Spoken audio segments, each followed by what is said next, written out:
show. I am the man himself, Mr. Warren Hayes. I am so happy that you have decided to take, once again, a few moments, or maybe once again, maybe it's the first time, right?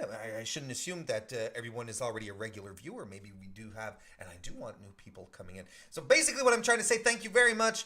If you're tuning in for the first time, if you've watched a couple of other episodes and you're like, wow, this guy says absolute bonkers nonsense, and I am so glad that I'm smarter than him. I'm going to keep watching him because it makes me feel better about myself. Thank you.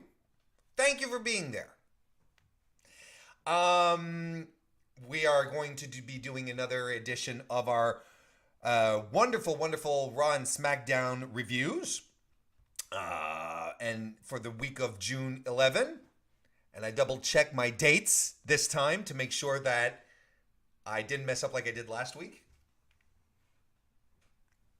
That's some top-notch credibility right there. Messing up on your dates of the shows that you're reviewing. Not very smart. But I never purported myself to be a very smart guy. Just before we go on, maybe a couple of Warren Hayes programming notes, because I'm starting to get the feel and the rhythm for creating content for the internet. This video is going up on Wednesday, June 13. And if you are watching NXT tonight, as you should, because it is the best hour of WWE programming of the entire week, please be sure to join me on Periscope right after NXT this evening. Join me on Periscope. You can also follow me on Twitter as well for the video. I will be giving my live NXT review. I did that last week. I'm going to do it again this week. It was pretty fun. Come join me. Come and have some fun. Share some comments, some thoughts, some ideas. Love to hear from you. Tomorrow, Thursday, the 14th, I will be putting up my NXT TakeOver Chicago predictions. TakeOver Chicago is in a couple of days. It's Saturday, so that will be one thing. And then on Friday, my Money in the Bank 2018 predictions. It'll be great. It'll be so much fun. So many, lots of predictions, lots of great things, lots of opinions. And I'm actually pretty good at predictions, I'm going to tell you. I think I have a pretty good record. I'm going to start keeping a good track, proper tracking of my predictions, so that we can compare scores. No, it doesn't matter. It really doesn't matter. Let's get into the reviews. I hope you all join me for those as well. It'll be fun. I'm looking forward to doing them. Looking forward to always hearing from you as well. My hair's really bothering me today. I didn't put my cap on. June 11th, Raw comes from Little Rock, Arkansas. And it opens up with all the Raw superstars in the ring and on ladders, looking with a beautiful setup that looks exactly like an off-Broadway theater production. We have Sasha, we have Ember, we have Alexa, we have Natalya, Finn, Braun, KO, and Robert Roode. And they all have mics, and they're all there. And then Kurt Angle comes out. He runs down the rules of Money in the Bank as if we haven't figured them out at this point before. Every man or woman for themselves have to climb the ladder, got to get the briefcase. Honestly, for the amount of hammering home that they do for the rules of this match, it is the simplest of all, not the simplest, but one of the simplest stip matches that they have. They don't have to hammer it home as much as they do. So as Kurt does that, Constable Corbin comes out with the greatest event that has happened in wrestling over the past week. Never mind New Japan Dominion. Never mind Okada versus Omega 4. Never mind Naito versus Chris Jericho. Baron Corbin has shaved his head. Baron Corbin no longer has the skullet.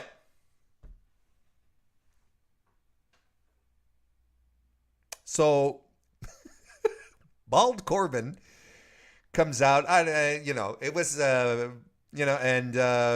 basically the women start chatting amongst themselves, Um, Sasha basically calling out Alexa, where are you hurting again? Oh, your shoulder? All right.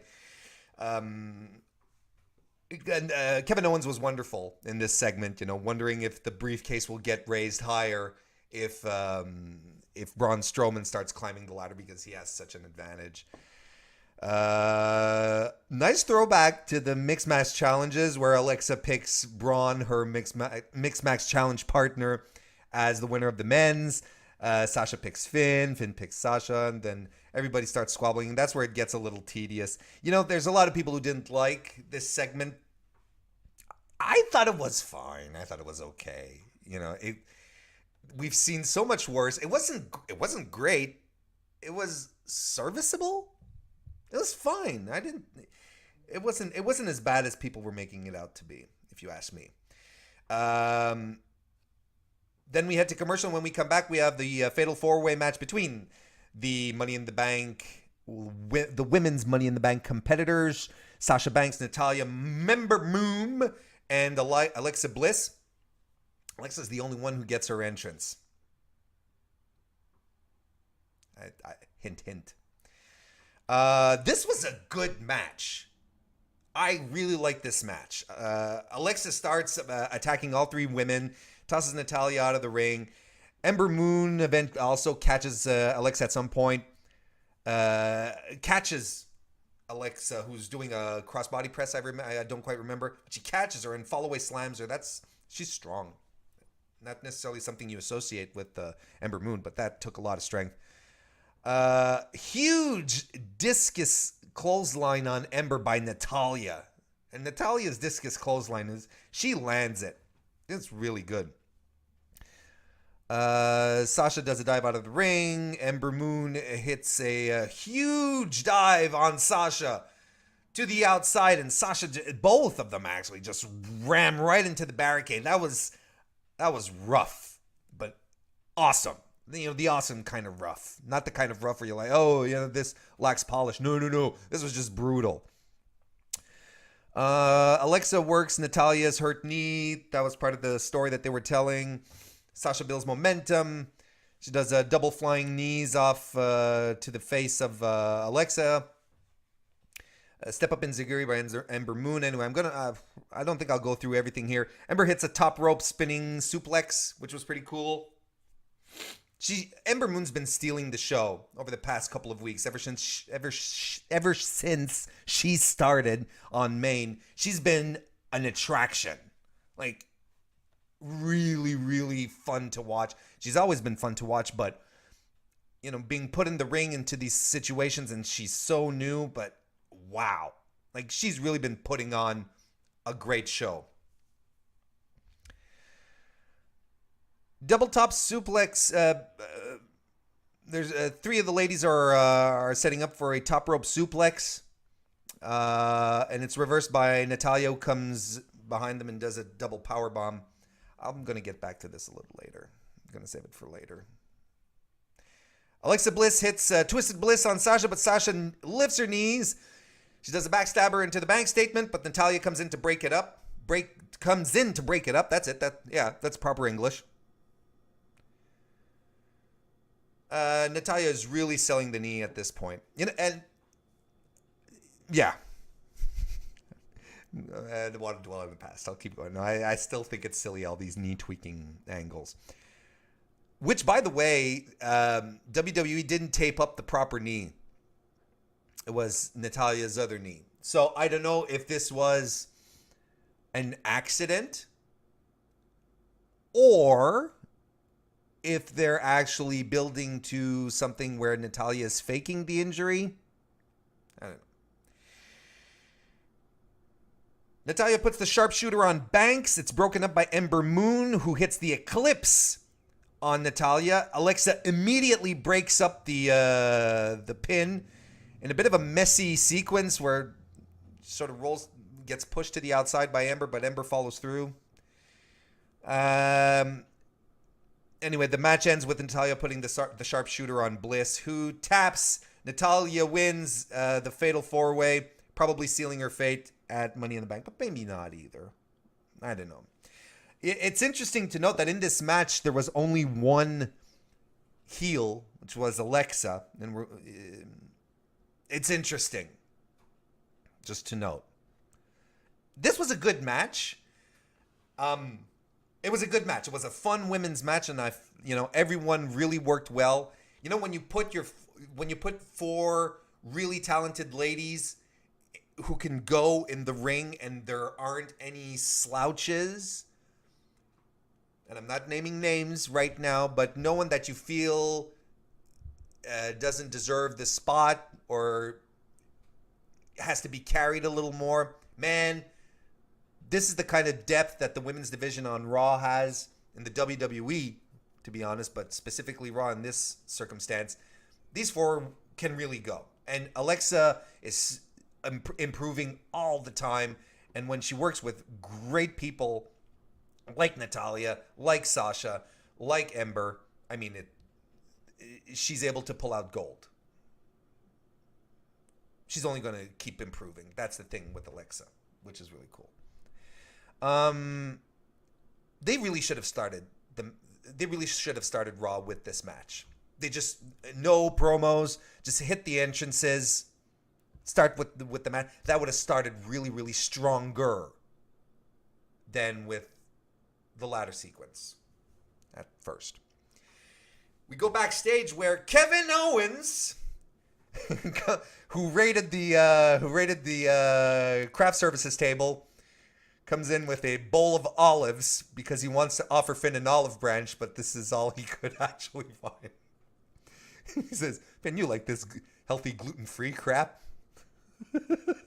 He tries to make amends with Finn, basically telling him, okay, I want to say too many things at once. Well, pace ourselves. Pace yourself, Warren. Pace yourself. Basically, he goes to Finn to tell him, look, we need to work together to take Braun out. If Braun becomes Universal Champion, if Braun becomes Money in the Bank, becomes Mr. Money in the Bank, I'll get through this, swear to God. If Braun wins Money in the Bank and gets the briefcase and cashes in, he's going to become the Universal Champion. And then we'll be screwed because no one can beat Braun. I like this. And Finn is like, yeah, but I kind of don't trust you. But Kevin's like, yeah, but doesn't this make sense? I like the line where Kevin says, you can't beat Braun. I probably could, but it'd be really taxing. I thought that was pretty funny. I like Kevin Owens. Just like when he was in the final months of his tenure on SmackDown. I like Kevin Owens when he has a point. Kevin Owens as a heel that you agree with is amazing. And he's right. He's absolutely right. If we don't gang up on Braun's going to eat us alive. So he leaves Finn like that. It was a very entertaining segment. Kevin is extraordinary. Give him props. Give him all the props. Back from commercial, we have Breezango versus Dolphin Drew. And I believe that from this point on, Dolphin Drew should be referred to as Dolphin Tire. Wouldn't you buy a t-shirt written Dolphin Tire on it? I would. I made a note here as I'm reading my notes as we go along, and the first note that I wrote down is back from commercial. We have Breezango versus Dolphin Drew, and the other line is Drew is top fucking guy. My God. Every week it just hits me more and more. They're not going to keep this tag team together for very long. I think they're going to just long enough to put them over, solid, proper, and then they're going to break this team up. I don't know what they're going to do with Dolph, but man! Drew McIntyre, Universal Champ, WWE Champ, I don't know, just give them all the belts.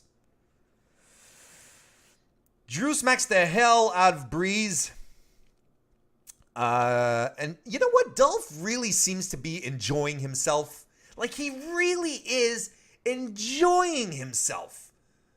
At the start of the year, or towards the end of the year, last fall, man, but Dolph felt so unmotivated and there was no direction.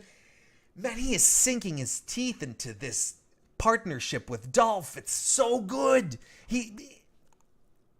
Fun Dolph is fun. He's having a great time, and I'm really happy.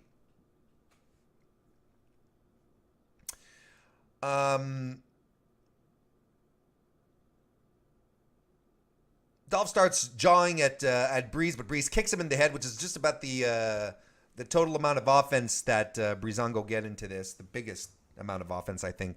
Drew catches a flying Tyler Breeze. He drops him on Fandango. Ziggler hits a super kick, and of course it ends with the amazing Zigzag Claymore combo, which is an amazing finisher. Great win for Dolph and Drew. And they cut a promo at the end. This basically saying, we're not just hype. Every tag team on Raw better watch out. We're fired up. We're coming for you guys. I'm buying this. I buy this. It's too bad that the rest of the Raw tag team division is a bit of a joke.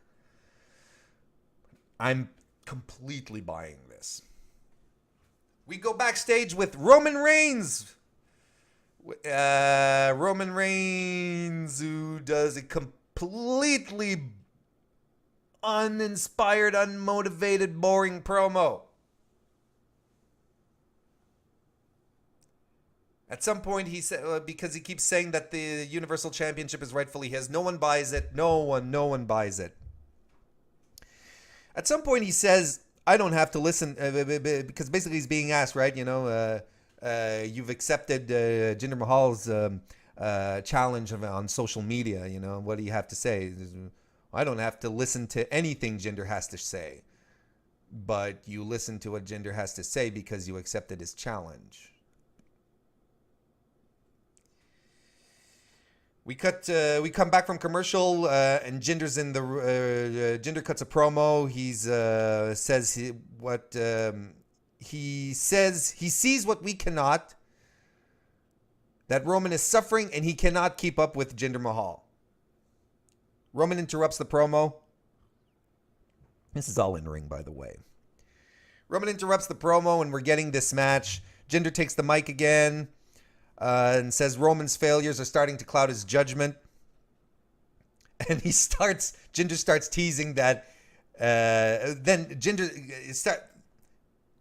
Roman's failures are starting to cloud his judgment. I challenged you, Roman, to a match, but I never said against who. You assumed it was me, but it is not me. You are going to fight another Indian superstar, someone who you are not on his level. And he starts, pointing really high, like top.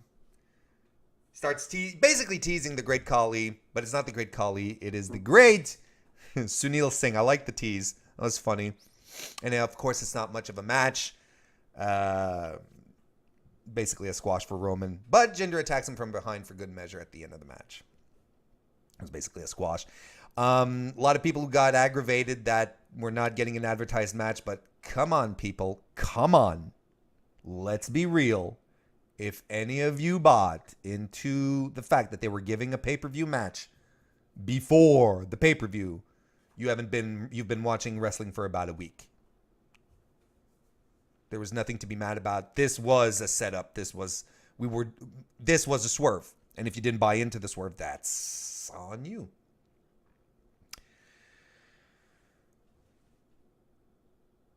Next match we have is the B Team versus Slater and Rhino.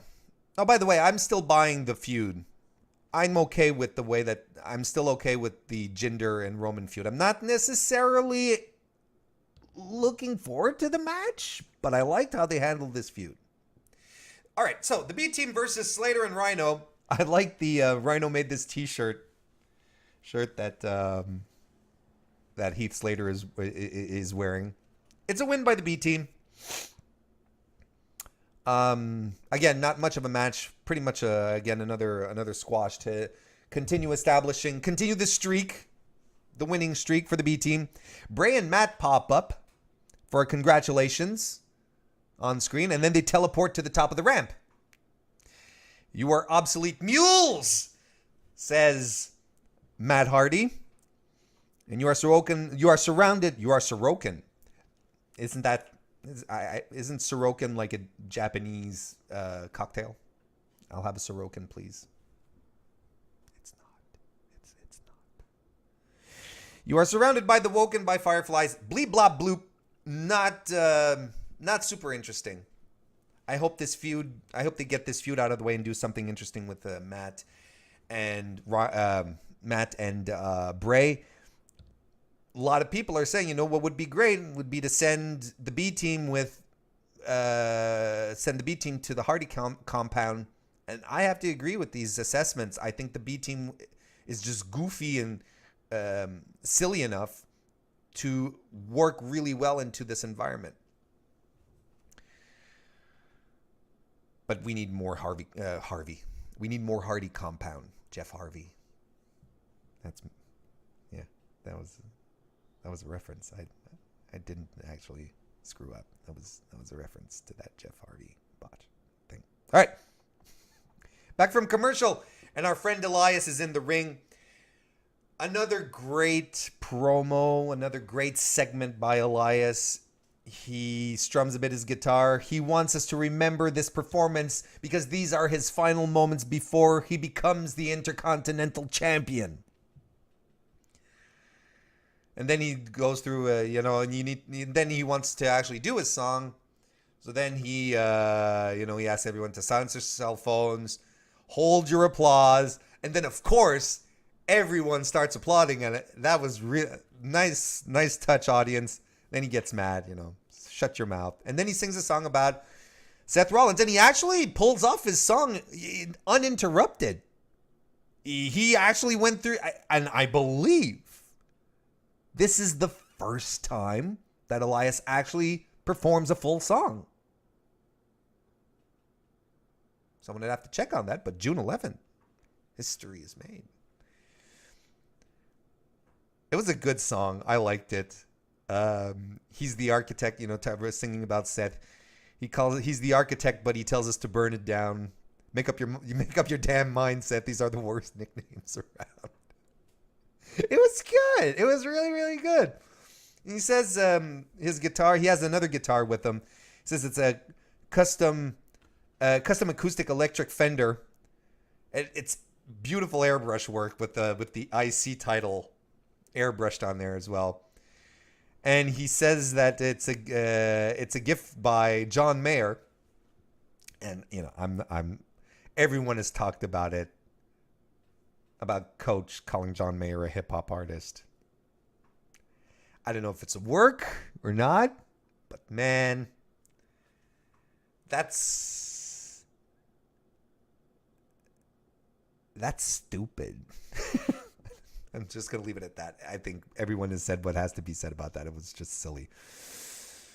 Burn it down! Here comes Seth Rollins to the ring. Elias attacks him immediately as he hits the ring. Elias takes a nasty spill when Seth tosses him to the outside. Hits the bottom, his lower back pretty hard on the apron. Seth calls Elias a coward. And I like this line. "I'm not hard to find. I'm in the same spot every night." And I don't know if that's a little hint saying, I work every Monday night and I work my hardest. I thought that was interesting. Fun little comment. And he has the guitars. So Seth goes and picks up the John Mayer guitar, takes a closer look, says he's going to sell off the guitar to, he's going to have a charity auction for it.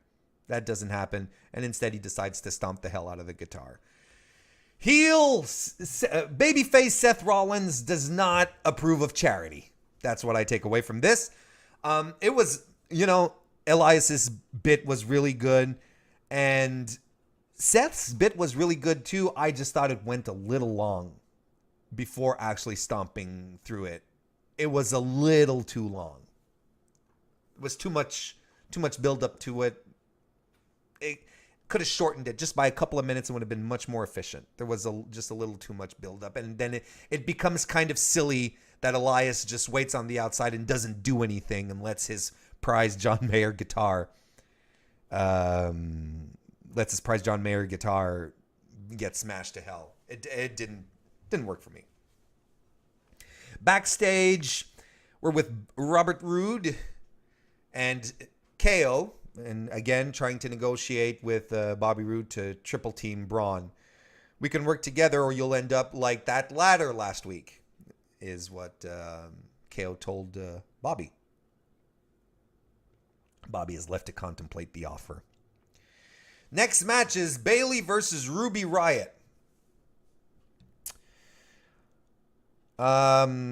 Wait, before that we have the the Vandals tossing prepackaged snacks and snipping dudes' ties and punching boxes. I think that we're capitalizing off that iPhone promo that they did last week. I think it was last week where the Riot Squad was in the locker room and they were vandalizing lockers, which was actually pretty good. I think they wanted to add on this, but it didn't. It just looked kind of corny. I think it was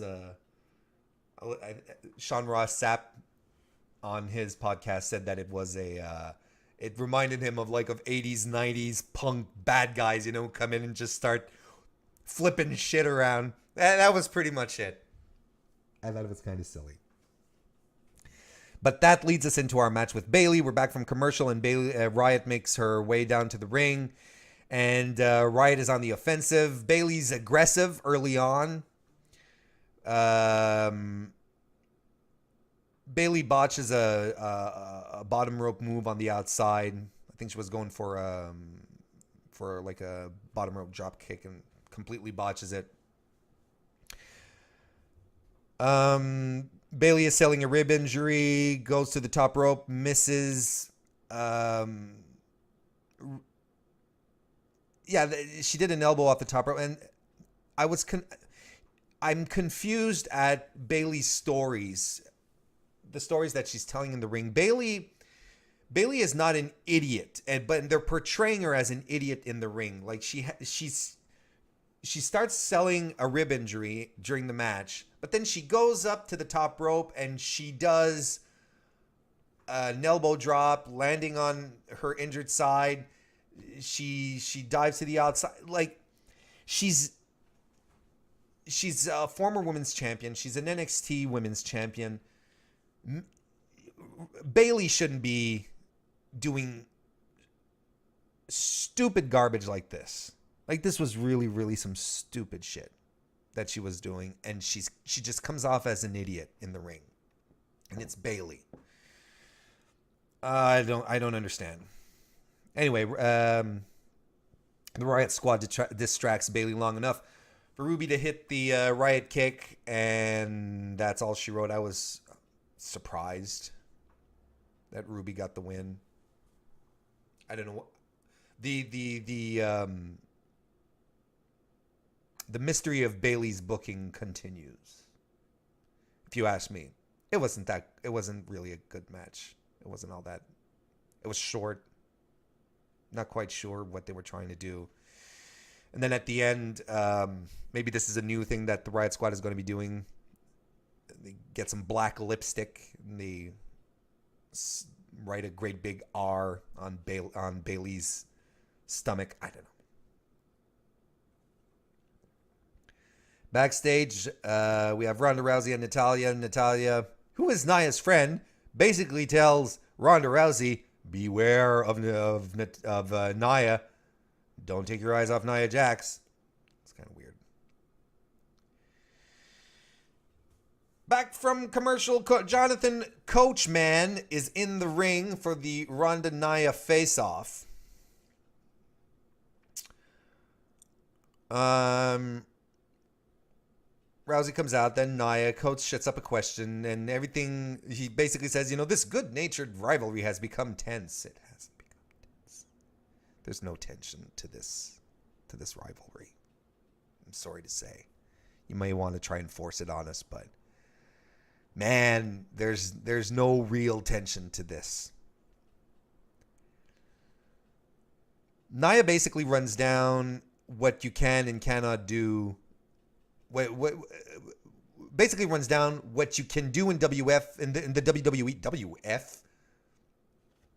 I don't think my coffee's strong enough.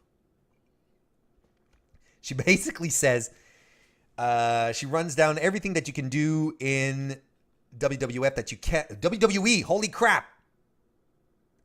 She basically runs down everything that you can do in WWE that you can't do in UFC, like headbutts and slaps and shots to the spine and stuff like that. I'm not fully aware of UFC rules, so I can't say if this is exact or not. When I'm done, she says, yeah, I've been pushing your buttons, and you know what? I'm not Stephanie McMahon. When I'm done with you, they're going to be calling me the baddest woman on the planet. And she's basically saying, you're not ready for this, Ronda, which is weird. Which is really weird because she was the one who challenged Ronda for the title at the red carpet NBC thing. If she wasn't ready, you're either really pushing her buttons or you're the dumbest champion ever. Whether she's ready or not, you still challenged her. And it's kind of a heel thing. Like, if you challenge someone who's not ready to win a championship and you challenge them, that's supposed to be an easy win for you. That's kind of a heel thing to do. This feud confuses me. It hurts my head. Ronda comes back and she basically says, everybody's told me all my life that I'm not ready for this, and I've proved them wrong. Wasn't ready for the Olympics. I wasn't ready for UFC, whatever. And she's fired up. Like, there's some real fire from Ronda here. She takes, and things get heated. Ronda stands up. Nia does the same. Nia takes a swing at Ronda. She blocks it. Nia headbutts her. Ronda goes for the arm bar, but Nia tries to counter, tries to deadlift Ronda, who's holding on to the arm bar. But Ronda keeps her leverage, and Nia taps. The bell rings for some reason. For some reason, the timekeeper rang the bell. I was like, ding, ding, ding. No, this is enough. I don't know. I think he was woke up from a bit of a stupor. He was in a stupor. He was hitting the gin a little too hard. Like, oh wait, yeah, they're tapping out, ding, ding, ding. Like I said, I'm confused. This entire feud confuses me. I get that they want to put Ronda in a proper match for her to just to get the promo that goes along with it, the free promotion, because everyone's going to be covering this. But man, this whole buildup it just hurts my head. One of my favorite segments of the night: No Way Jose versus Kurt Hawkins. Jose comes out first with his party line. He comes down and they surround the ring, and Kurt Hawkins' music hits, and he's, obviously he obviously wants to try and break his losing streak, right? Kurt Hawkins' music hits. He doesn't come out. Jose's in the ring's like, what's going on? And it's taking quite a while. But then all of a sudden, from behind, Kurt Hawkins jumps No Way Jose, attacks him. He was dressed up in the party line. He was in a disguise. I thought that was great. He was like, "Oh, I'm gonna mess with this guy, attack him from behind, and I'm going to finally get my first win." But no, No Way Jose drops him for the win. Lost 201 for Kurt Hawkins. Now, okay, let's get into some fantasy booking here because this is what I thought was going to happen. All right. The minute that Curt Hawkins didn't come out, I was like, oh, this is what I was convinced this was going to happen. Off the heels of what happened last week, I'm thinking Baron Corbin wants to mess with Curt Hawkins, right? He just wants to make sure that Curt Hawkins never gets his first win. So I was convinced at this point that Constable Corbin, we would have seen a shot of Constable Corbin backstage with Curt Hawkins or in Gorilla holding him back on some administrative technicality. Oh, Stephanie McMahon really wants you to fill out these forms, Curt. Yeah, but Constable, my music has just hit. I've got to go out there. I'm going to lose a match. And then the ref starts counting. 1, 2. Corbin is like, no, you have to sign these forms out first. And Curt is like, okay. And he grabs the pen and he signs and he runs down the ramp as fast as he can, but it's too late. Just before he hits the ring, the ref counts to 10, hits the bell, hits the ring, hits the calls for the bell. There we go. That's calls for the bell. Curt loses his match because he no-showed, forfeits because of Constable Corbin holding him back on a technicality. And man, that would be so good because it would add so much to Corbin's little snitch, power-hungry, not sniveling, but just a snitch character, while making these fun segments with Curt Hawkins' losing streak. And then eventually, Curt could break his losing streak on Corbin. That would be so good. That's what I was convinced that's what was going to happen. Corbin was going to be holding him back. It didn't happen that way. I guess they're not gonna push the Corbin Hawkins thing any longer, which is a shame. Such a shame. Backstage, Bobby Roode and Finn decide to keep an eye on Kevin. They're not quite sure if they should team up, but they're also going to keep eyes on themselves because they're competitors, right? Every man for themselves. All right. Obstacle course.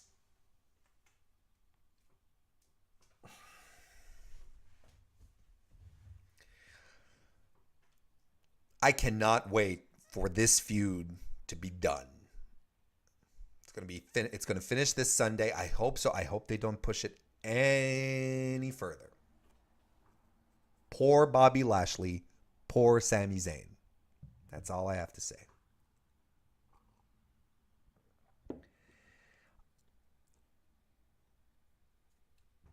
Look, you've all seen the segment at this point when everyone's talked about it. It was tedious. Again, it served no one really. Yes, 42-year-old Bobby Lashley plowed through that obstacle course like I plowed through raspberry pie. It was nothing to him. When he was climbing the rope at the end, he wasn't even using his friggin' legs. Holy crap. Yes, it was impressive. But it doesn't serve his character. We're not going to be talking about this in a few weeks. Or in a year. It's like, wow, you remember Bobby Lashley was so impressive when he climbed that rope, when he jumped that fence thing. When he was crawling. Man, do you see how fast he could crawl? It's impressive. It's an impressive feat, but it has nothing to do with wrestling. And it has nothing to do with his character or what they're trying to do. And here's the thing. And if you don't mind my fantasy booking a little more, and I actually posted this on my Twitter account when this happened. So maybe for some of you it's a little bit redundant, but for those of you who didn't see the tweet. Let's say you're Bobby Lashley. Put yourself in his shoes. For the past 3 weeks, 2 to 3 weeks, 4, You've been putting up with nothing but garbage and nonsense from this Sami Zayn guy who's coming out and saying, his sisters aren't real. I'm going to, don't really love him. I'm going to expose Bobby Lashley. And then he brings down these guys in drag to make fun of you and your sisters. And you sort of laugh it off. You're like, haha, this is stupid. Then after he comes to apologize but doesn't really apologize and you crush his hand. But then, okay. But he doesn't really apologize. Then the week after, he starts making fun of you again, calling you out, putting your military service into question. And then this week, Sami Zayn sets up a challenge, an obstacle course. If you're Bobby Lashley and you've been putting up with this for the past 3 to 4 weeks and you come out and this guy has set up an obstacle course where he expects you to jump, basically act like a trained SEAL and jump through hoops because he's asking you to do it, wouldn't you be like, no, I am done with this. I am going to destroy you. And you just go after Sami Zayn and you jump him. Never mind the stupid obstacle course. You've got nothing to prove. You're done with this guy. And honestly, this is what I thought was going to happen when Sami Zayn started going around each obstacle and explaining what the obstacles were and what Bobby Lashley had to do. It took such a long time. This is exactly what I was expecting. A big setup and a swerve because Bobby Lashley would come out and say, nah, man, I'm not doing this. I am sick of your garbage. I'm sick of your nonsense. Boom! Starts beating him up. That's what we should have seen. And it seems to me that's how Bobby Lashley should have reacted. He's been going along with Sami's plans the entire way. He's being smiling and a good guy. But at this point, everyone was fed up. Everyone was done with this, with all this nonsense. We didn't want to see any more of this nonsense. And you know what? If Lashley done that, Lashley would have been us. And we would have all rallied behind him and we're like, yes, finally, yeah. Some passion, some fire, some character, something that makes sense. But no, Bobby, for some reason, felt compelled like he had to do this, like he had something to prove. He didn't have anything to prove. What he has to prove is this Sunday beating Sami Zayn in the ring, not doing an obstacle course. Those are my thoughts on the obstacle course. It was stupid, and they can't get rid of this feud fast enough.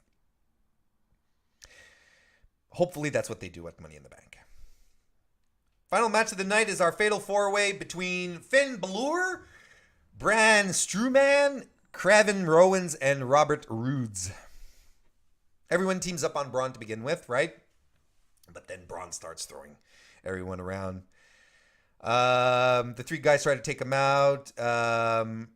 Braun gets rattled early on because everyone starts working on him. But then Braun shoves Kevin, Bobby, and side slams Finn.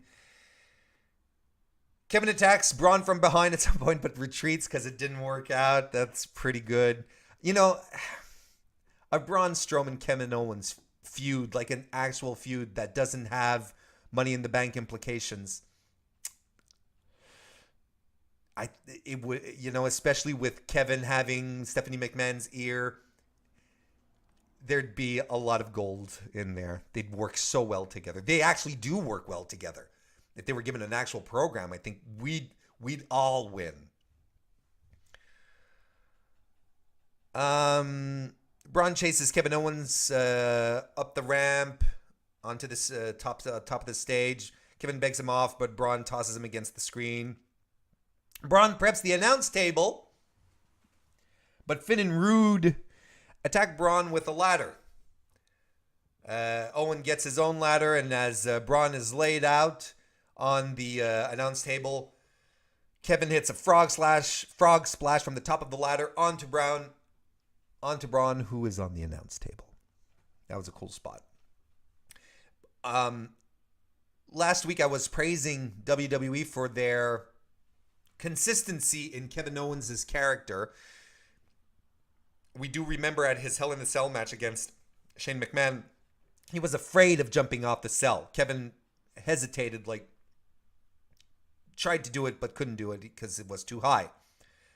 And I praised WWE last week because Kevin climbed a really tall ladder to frog splash onto Finn Balor, but was too high and hesitated and was a little afraid and didn't do it because it was too high. Now this week I guess he vanquished his fear of heights because he just went ahead and did it. Back from commercial, Bobby Roode and Balor are in the ring while Braun and Kevin regain their senses over at the announce desk. Roode starts working Finn's arm. KO returns to the match by keeping Finn from hitting the coup de grace on Bobby Roode. Roode crotches Finn on the top rope, and Kevin Owens power bombs Finn and Roode, who were in a superplex attempt. Kevin Owens power bombs them. I'm sick of this spot. And Natalya did it with the women earlier in the evening. We've been seeing it every week. There's two things here that I want to point out. The first thing is we're seeing it way too often, and it's like these knee tweaks. It's lost its glamour because it doesn't look spectacular anymore because we're seeing it on TV every week, and tonight we've seen it twice. Well, on that edition of Raw. We saw it twice. And the second thing that I don't understand, and maybe someone who really gets wrestling psychology can explain this to me so that I can understand better, but how does this move hurt the person who's doing it? As Kevin Owens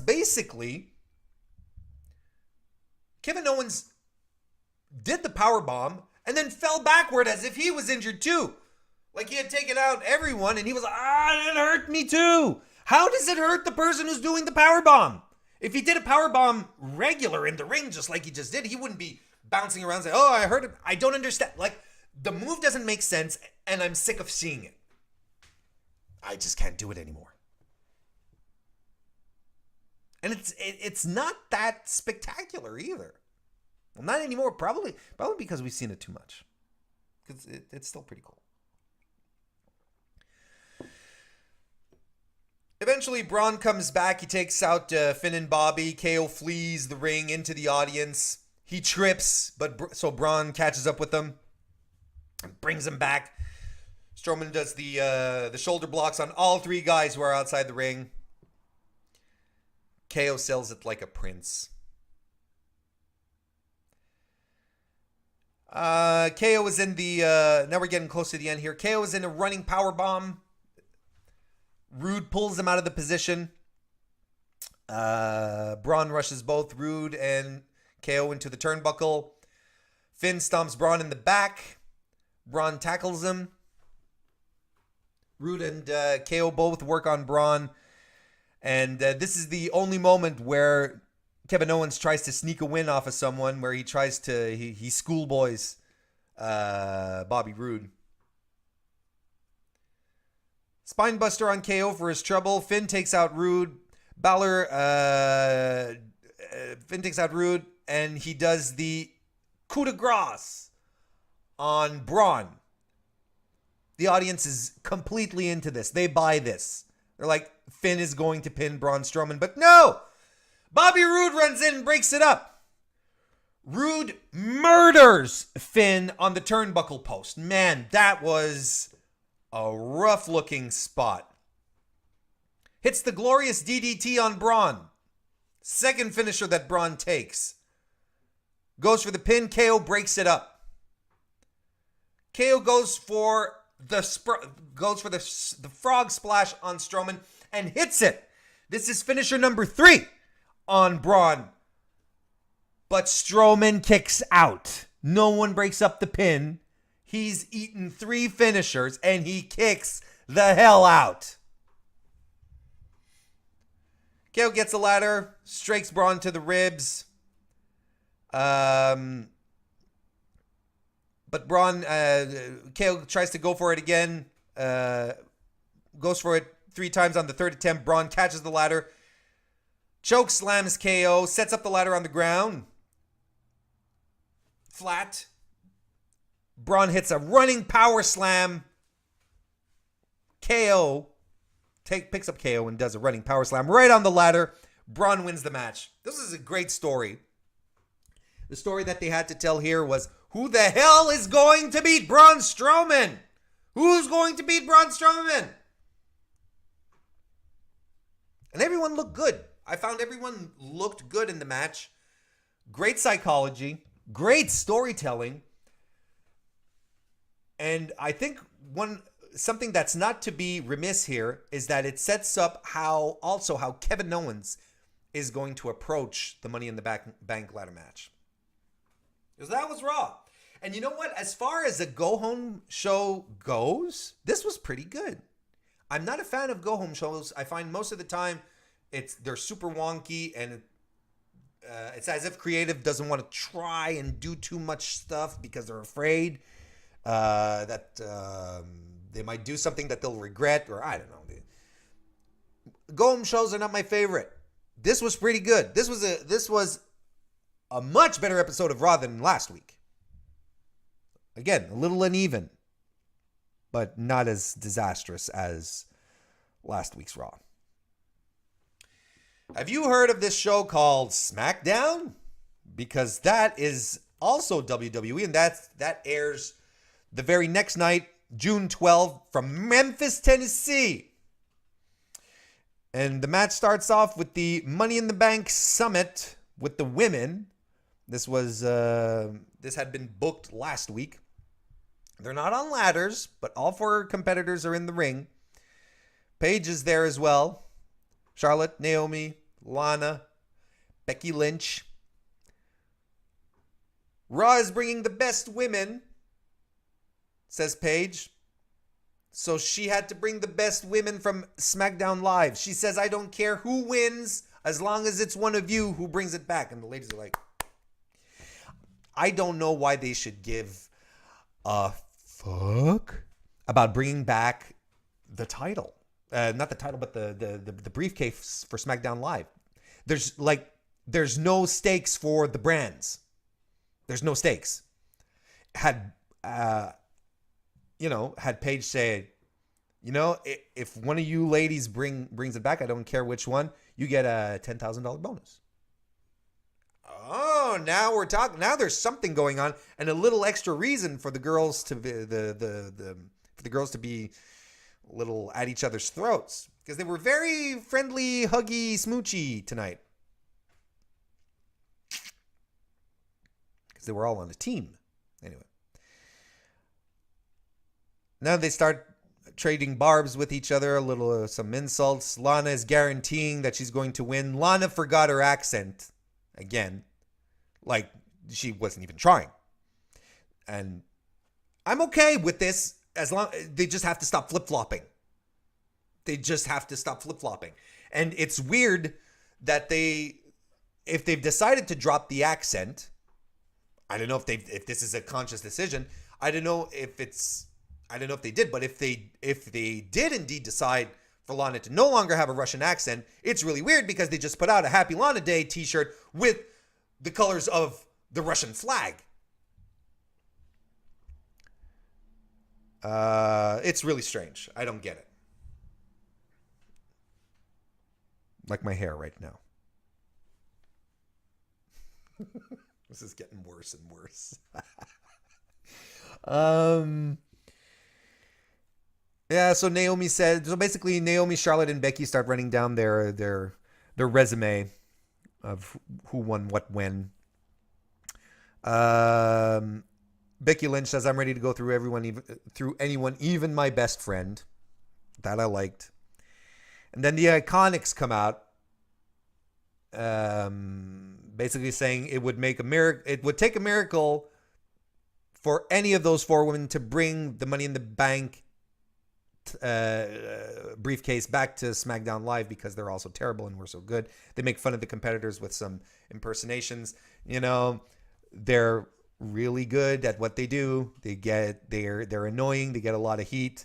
I like the Iconics. I like their characters. Mandy Rose and Sonya Deville come out as well. Mandy basically saying the talent outside the ring is far superior from the talent inside the ring. So what happens? Everyone starts fighting. That sets up an 8-woman match for the main event. Then it was an okay segment to begin with. I actually liked it a bit better than the ladders because there was actual friction happening. There was, and it set up the match for the main event quite well. I thought this is good. And you know what? All this basically, aside from Carmella and Asuka, that's the entire women's roster on SmackDown, right? Tamina's injured. Am I forgetting someone? I don't think I'm forgetting anyone aside from Tamina. Yeah, I think that's it.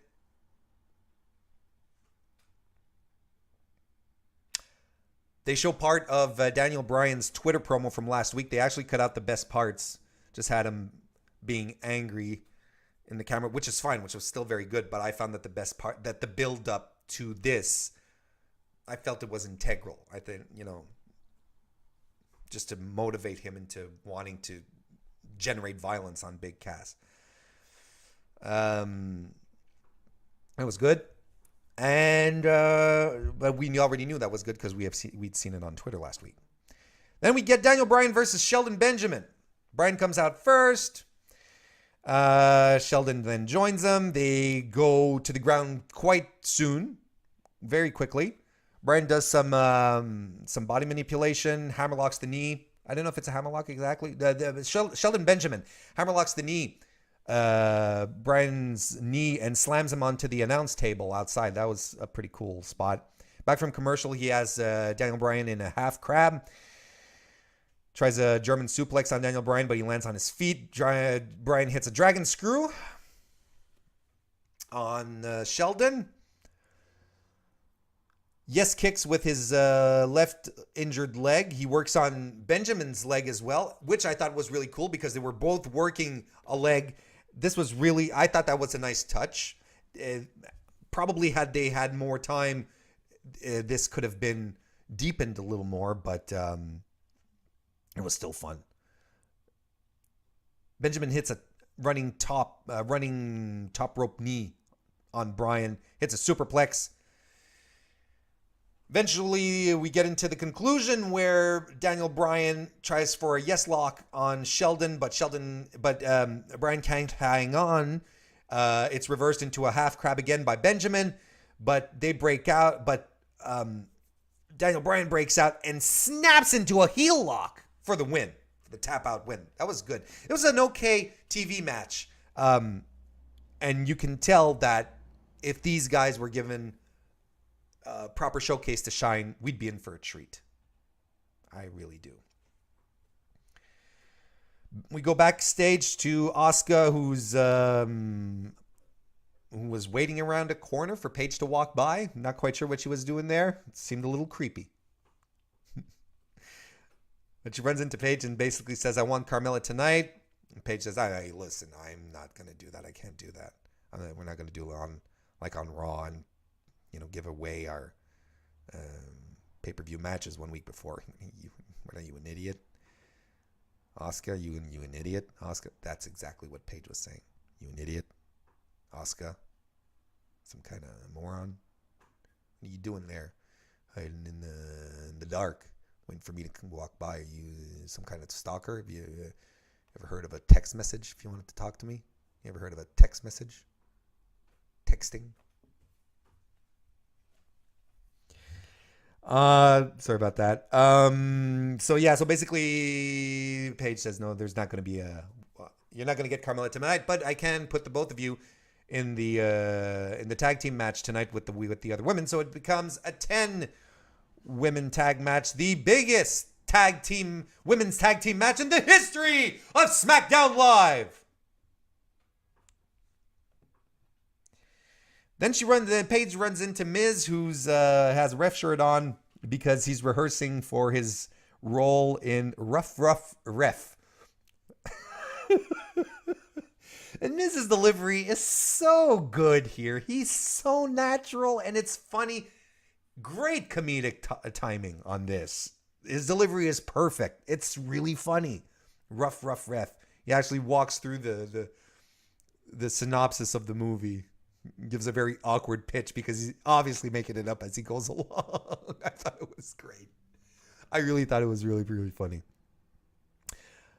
And it's funny because he's saying, I'm going to get an award for this. I'm going to get a golden statue, an Oscar. Because he says, the dog is cute, but I have all the good lines. As if, who else is going to...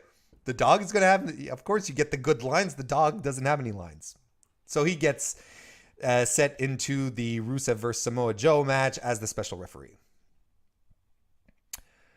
We break down the AJ Nakamura feud since WrestleMania again, just to make sure that, we understand that these guys don't like each other. And Jerry Lawler comes out to an interview position, which apparently this position where they're apparently going to try to do more and more interviews like that.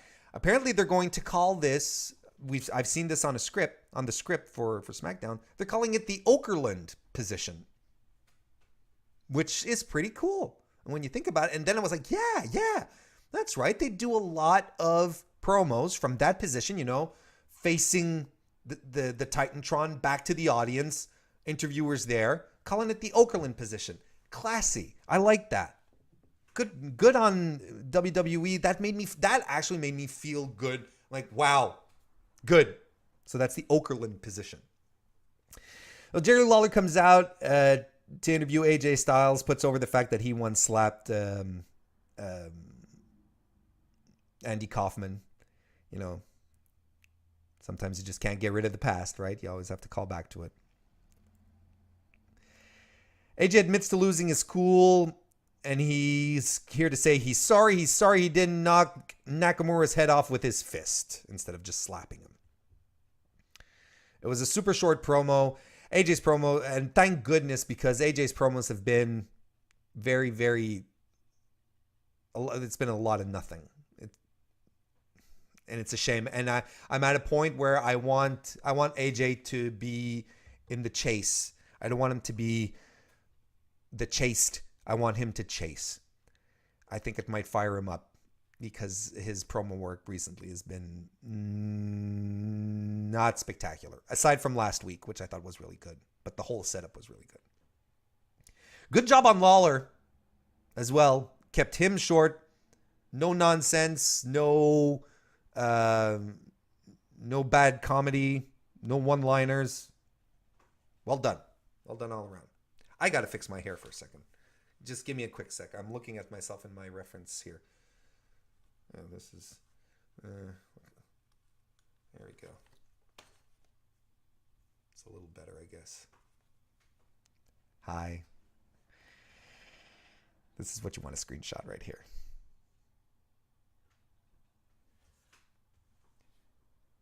It's confirmed that the Club versus the Bludgeon Brothers is going to be on the kickoff show. That's fine because they're not even on SmackDown this week to hype the match.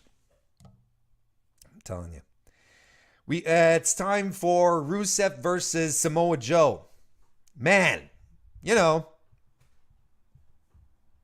this is a match that we should all be excited about. Samoa Joe comes to the ring and he has a new haircut as well, not just Baron Corbin. He has the Samoa Joe mohawk. Not sure I'm digging it, but it's different. The match starts. Miz is the ref, of course. It's a bit of a slower paced match than I would have expected. It was an okay TV match. I guess the story they wanted to tell here was every man for himself again. And the Miz is ready to do anything to win Money in the Bank. He wanted these guys to soften each other up because he knows that they're two big hoss dudes and it's better that they're a little banged up before the match. And The end comes when Rusev Machka kick misses a Machka kick and gets caught in the Coquina clutch. Samoa Joe accidentally runs into the Miz, who takes a ref bump, which was funny. It's funny. He's a wrestler, but he still takes a ref bump. Uranagi by Joe on Rusev, and covers, but Miz won't count because he thought that Joe did it on purpose. Joe gets mad. Rusev hits the Machka kick and pins Joe for the win. Rusev beats Samoa Joe. At the end of the match, Aiden gets the ladder for Rusev. Rusev rams it into Joe, sets up the ladder to climb up, but then Miz grabs Rusev into the skull-crushing finale just before he starts climbing. So Miz actually climbs the ladder to grab the briefcase. He's thrilled. He goes to celebrate at the announce table and tells Byron Saxton, "Look, open it. You'll see the contract." And he opens up the briefcase, and there's no contract in it. It is filled with pancakes.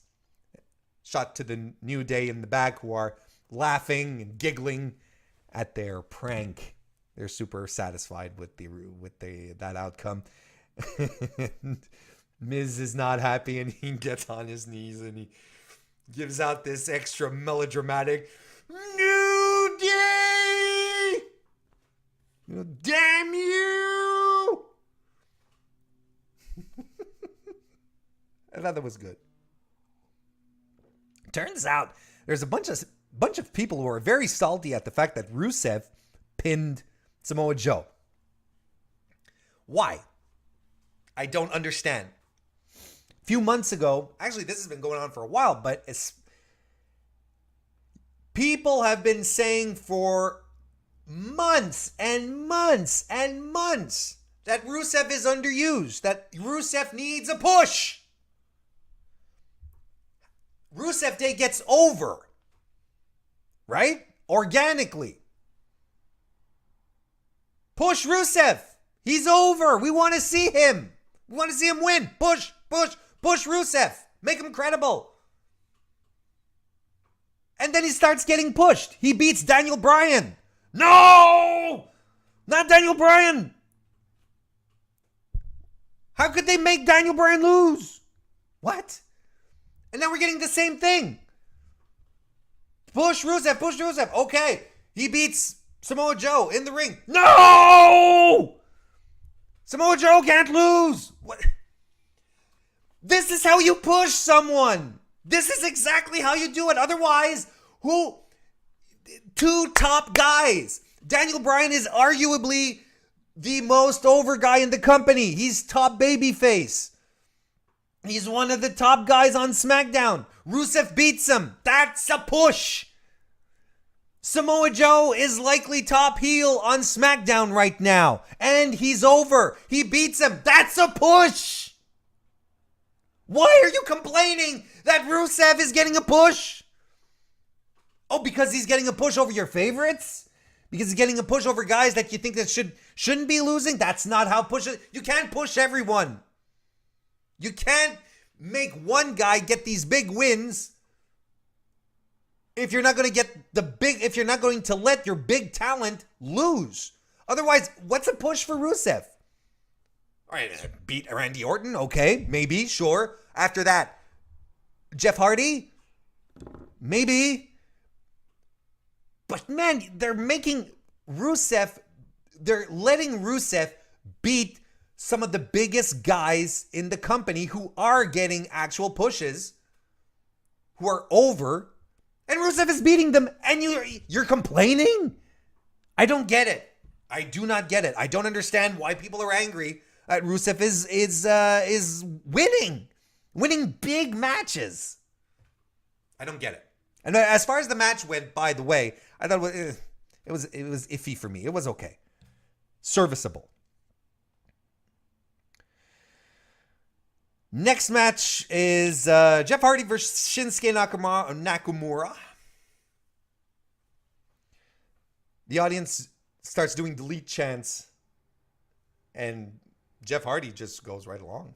He encourages them. This was again an okay match. Like it wasn't a standout. Not that I expected it either, but Jeff Hardy basically dominated most of this match. Nakamura got very little offense in. He hit a whisper in the wind. His whisper in the wind seemed to be getting more and more reckless, because either he whiffs them completely or they just look really brutal. And this looked really hard. Nakamura took it flat on his back. I'm not sure I like this match. I'm rereading my notes, and I don't think I liked it. Because the finish came when Jeff Hardy hit a swanton on Nakamura. But apparently Nakamura had been really brutal on his back throughout the match, so he sort of rolled over and started favoring his back, and he couldn't get the pin immediately. And when he does get the pin, Nakamura is conscious enough to go for the ropes. And commentary is selling this as Hardy having taken a lot of punishment from Nakamura, but he didn't. I think they were trying... I think this was the story maybe that they wanted to tell, but that's not what they told in the ring. That's not the match that we got. Because Nakamura got very little offense in, and none of the offense really looked all that brutal. You didn't feel like he was actually singling out Jeff Hardy's lower back. It just looked bad. The ending, I didn't buy into it because I didn't feel the storytelling was there. Nakamura hits a low blow, gets DQ'd, so Jeff Hardy wins basically. But Kinshasa after the fact, and Shin makes the 10 count. That's it. It wasn't that good a match, I'm afraid. We see Carmella backstage getting her makeup done and running through the motions of her promo, which is basically the same thing she's been saying for weeks now. And I think it's about time that she renews her material because it's a little tedious right now. We switch over to a Big Cass backstage promo where he's in his suit and tie. And he said that he made an appearance today at a carnival and he brought back with him a big carny height requirement sign, before getting onto a ride, to emphasize the fact that Daniel Bryan is too small to ride.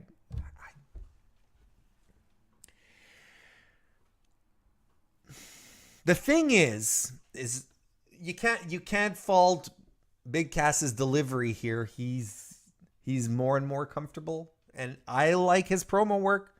I think what he's being given by creative is the pits. And they have to stop emphasizing this. I'm very big and he's so small. It's a lot of the feud, like this feud and Carmella and Asuka feud, has basically, both of them have been built a bit the same way, where they're hammering home the same concepts all the time. It's, Carmella, I beat Charlotte Flair twice. Charlotte Flair beat Asuka. Asuka beat Asuka. Charlotte Flair beat Asuka. I beat Charlotte Flair twice, so I'm twice as good as Asuka. And Big Cass said, I'm big, and that's all you need to beat a little guy. It's been the same record, basically. They haven't been good. Speaking of not having been good, the 10-woman tag match. Am I being a bit harsh? Slightly. Naomi, Charlotte, Asuka, and Becky Lynch and Lana versus Carmella, the Iconics, Mandy Rose, and Sonya Deville. Naomi, Charlotte, and Asuka are in the ring. We get back from commercial. Carmella gets a full entrance. No, actually, Naomi, Charlotte, and Asuka all get their full entrances. We come back from commercial. Everyone else is there. Carmella's the only one who gets, after the commercial, who gets her full entrance because she's the champ. There were some interesting moments. I would like to point out how Sonya Deville is solid. super solid. She's good, and she's only going to get better, and she's going to be dangerously good once she gets the opportunity to really shine. I've been digging her since I liked her in NXT. I've been digging her more and more since she's moved up to main. I like the position she's in right now. I think it works well for her. I'm glad they're not pushing her too quickly, letting her time to grow, to develop her character as much as her in-ring skill. She's going to be really good. She's already good, and she's going to be really, really, really good. That spear that she hit on Becky Lynch, all her spears have made me sort of mark out. Wow.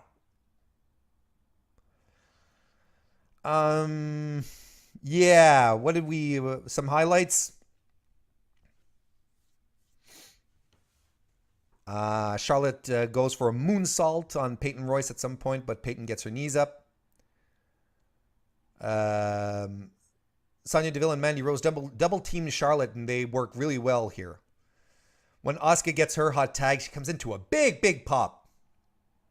And that always makes me happy to hear that Asuka is got over. We get into a bit of a cluster towards the end. Asuka gets the Asuka lock on Mandy Rose. Then everyone runs in to break up the submission. Everyone's fighting everywhere. Charlotte goes for the moonsault onto the Iconics outside. I wish Charlotte didn't do this as much as she does. I wish she'd keep it for more special occasions. But just giving it away on TV like that all the time, especially to the outside, I wish she'd just... I really wish she didn't do it as much. Carmella super kicks Asuka and goes for the pin. Lana breaks it up. Asuka gets the Asuka lock on Carmella, and she taps. So that's it. That was the match, basically. There wasn't much really to say here. Too many women, not enough time to tell a proper story where everyone gets their own story involved in this match. I didn't care for it much, to be honest, which is a shame. And then at the end, the 4 Money in the Bank women are in the ring. Asuka's in the middle, and they're like surrounding Asuka like they're the Shield or something. And then they all start looking up at the briefcase, and it was awkward and silly, and I don't know, other than just getting some visuals for the upcoming Money in the Bank hype package that they're going to show off before the match and during the pre-show. That was just weird. And with Asuka in the middle, looking around, what is going on? Shades of Ronda Rousey at Royal Rumble, if you ask me. It was that kind of awkward, that kind of weird. I didn't like it. I didn't like the match. I thought SmackDown was a little more middling this week as opposed to the last few weeks that have been spectacular. And I actually think I liked Raw a little more. To me, this was your typical go-home show where nothing really happens. There's nothing that stands out. No Andrade Cien Almas, who was supposed to have his match against Sin Cara. I've heard that Sin Cara's hurt, that he's injured. That sucks. That was too bad. No Sanity either, again. Scuttlebutt is that someone in creative woke up and went, "Doi! We forgot Nikki Cross." Maybe not like that, but I think that's kind of what they were going for. I think this is one of the reasons why Sanity's been being kept off TV, is what I'm trying to say. You know, Nikki has her match against Shayna Baszler at TakeOver this week. I think I don't think she's going to win. I think Shayna's going to retain. And like I said, there's a bit of a feeling that this match might be Nikki Cross's send-off so that she can join Sanity on Main. Why not? To me, Sanity needs Nikki Cross. She's part of the character of the group. But I just love Nikki Cross, and I just want her to be treated well and do good. I don't know if that's going to happen. This is stuff. These are much rumor and innuendo, but I hope that's it. And it really sucks that I hope that Sin Cara was injured and that they didn't purposefully take the Andrade Cien Almas Sin Cara match off the tape, off TV, to make time for, I don't know, for another match. That's it. I thought it was a good week of Raw, a so-so week of SmackDown going into the pay-per-views. So there you have it. So folks, thank you very much for hanging out till the very end. Now remember, Wednesday, June 13, right after NXT, I will be heading on to Periscope to give my live review. Hope you get to join us so that we can chit-chat a bit. Send in your thoughts as well and challenge my own opinions, and that I'm okay with that. What else? Thursday the 14th, I will have my takeover predictions. On Friday the 14th, the 15th, I'll have my Money in the Bank predictions here on YouTube. Both predictions are going to be on YouTube. You can follow me on Twitter at Mr. Warren Hayes. You can also see some content that I'm doing along with Mr. Sean Ross Sapp at FightfulSelect.com, which is the premium service of Fightful.com. We did a retro review of the Great American Bash 1996, which was fun. It was fun to do, and we're going to be doing another one soon. No spoilers. So that's it. That's please feel free to comment. Come find me on Twitter. I love hanging out on Twitter. I love hanging out with the community on Twitter. It's a lot of fun. So yeah, hope to see you soon. Thank you very much for hanging out with me, and I'll see you next time.